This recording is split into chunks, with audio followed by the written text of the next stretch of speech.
আসসালামু আলাইকুম গাইস। এই প্রথম আমাদের চট্টগ্রাম বন্দর থেকে ইতালির উদ্দেশ্যে জাহাজটি রওনা হচ্ছে। আর এই খুশিতে আমাদের আসলে কি বলবো, আমাদের বাংলাদেশে অনেক উন্নতি একটা দিক। একটি জাহাজ ইউরোপ কান্ট্রি যাকে বলে ইতালিতে যাইতে ১.৫ মাস সময় লাগতো, সেখানে আমাদের অল্প সময়ের মধ্যে ইতালিতে চলে যাবে।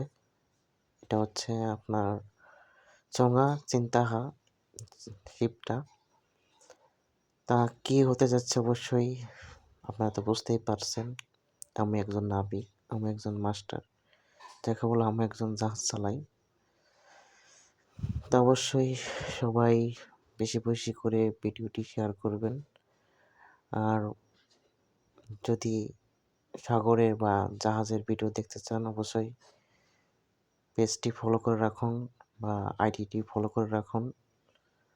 আর আমার একটা ইউটিউব চ্যানেল আছে, দেখবেন বায়োতে লিঙ্ক দেওয়া আছে।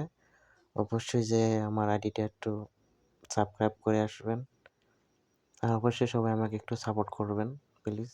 আমি নতুন একটা ইউটিউব চ্যানেল খুলছি, যদি আপনারা ভালোবাসা দেন তাহলে অবশ্যই নতুন নতুন ভিডিও আপলোড করব, আপনারা দেখবেন, অবশ্যই ভালো লাগবে আপনাদের কাছে।